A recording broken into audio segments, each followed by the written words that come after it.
আমরা যারা গরু ছাগল পালন করছি তারা গরুকে তাড়াতাড়ি মোটা তাজা করানোর জন্য বিভিন্ন উপায় খুঁজে থাকি, কিন্তু সেটি মনোযোগী হয়ে খুব চিন্তাশীল হয়ে যে উপায়গুলি খুঁজব তেমনটি হচ্ছে না। যত্রতত্র যা হয় তাই যার তার পরামর্শ নেওয়া হচ্ছে এবং সে পরামর্শটা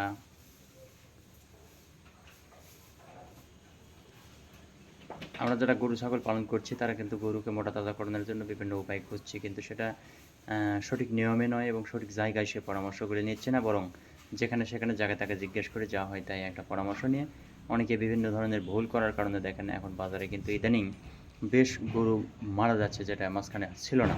ইদানিং আমরা বিভিন্ন খাদ্য খাওয়াইতেছি, যেটা হচ্ছে ধরুন যে মুরগির ফিড খাওয়াইতেছি। মুরগির জন্য যে ফিডটা সেটি গরুর উপরে প্রভাব ফেলতে পারে, কিডনিতে প্রভাব ফেলতে পারে, লিভারে প্রভাব ফেলতে পারে।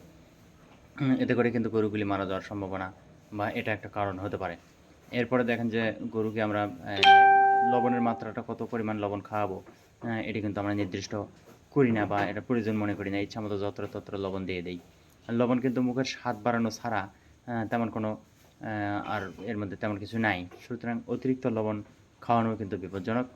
এরপরে আমরা গরুকে আমরা যেটা খাওয়াই আর কি, বিভিন্ন ধরনের খাদ্য, উল্টাপাল্টা।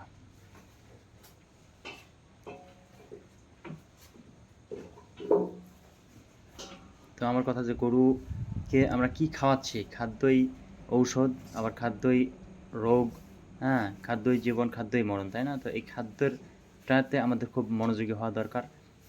এবং কী কী দিচ্ছি আমরা, যেমন আমার সুজি দেই, আর ভুট্টার আটা দেই, তারপরে আপনার গমের ভুসি দেই, তারপরে মাসকলাইয়ের আপনার খোসা দেই, গুঁড়া দেই, খুদের ভাত দেই। তো এইগুলি কোনটার মধ্যে কোন উপাদান আছে, কী ভিটামিন আছে সেগুলি কিন্তু চিন্তা না করে একই ভিটামিন আপনার ধরেন যে ক্যালসিয়ামের মাত্রা অতিরিক্ত হয়ে গেল বিভিন্ন খাদ্যের কারণে, অথবা আপনার এই ফ্যাট আছে যেগুলিতে সেগুলির মাত্রা বেশি হয়ে গেল, এতে করে কিন্তু লিভারের সমস্যা হয়ে যায়, পাতলা পায়খানা করে এবং আরও বিভিন্ন সমস্যা হয়, অতিরিক্ত হওয়ার কারণে বিভিন্ন যন্ত্রে প্রভাব ফেলে।